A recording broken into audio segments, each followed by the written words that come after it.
అంటే ప్రారంభ కర్మలు మనకి తొలగిని అనే విషయం మనం ఎలా గుర్తిస్తాం? మనకి ఇప్పటి వరకు మనం ఏదైతే సమస్య అనుకుంటున్నామో బయట ప్రకృతిలో ఏం మార్పు రాదు. మన కుటుంబంలో వాళ్ళు ఏం మారరు, కానీ వాళ్ళ వల్ల మనకి మాత్రం ఏ ఇబ్బంది ఉండదు. ఇప్పుడు నేను కూడా గత 10 సంవత్సరాల క్రితం సరే మనం కుటుంబంలో ఉన్నాం, 5 ఆడపిల్లల సమస్యలు కాబట్టి అనేక ఇబ్బందులతోటి మా కుటుంబాల్లో ఉన్న వాళ్ళందరికీ క్యాన్సర్ లాగా దీర్ఘరోగాలు వచ్చి విడిపోయారు. చాలా కుటుంబాల్లో మనం చూస్తున్నాం. మనకి యథార్థం తెలిసిపోతుంది. అంటే ఈ ప్రాబ్లం అసలు ఎందుకు వచ్చింది ఎవరికైనా ఎప్పుడైతే ఆ కారణం తెలిసిందో అండి, కారణం. ఒక కార్యం జరుగుతుందంటే కారణం ఉంటేనే జరుగుతుంది.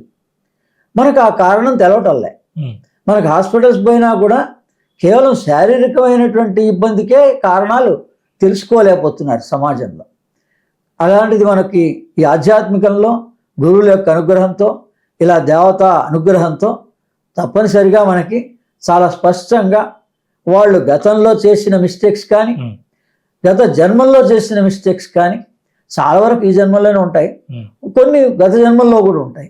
ఆ గత జన్మల్లో చేసిన మిస్టేక్స్ మనకి రాత్రిపూట స్వప్నంలో ఖచ్చితంగా చూపిస్తారు. ఆ చూపించినప్పుడు మనం కనుక వాళ్ళని మరోసారి మేము ఇటువంటి పొరపాటు చెయ్యం, మా వల్ల జరిగింది ఇది, గతం ఇక నుంచి మేము ప్రేమపూర్వకంగా ఉంటాం, అందరితో ప్రేమగా ఉంటాం, సేవాభావంతో ఉంటాం అనేటువంటి 2 మాటలు మన హృదయానికి సంబంధించిన లక్షణాలు అవి.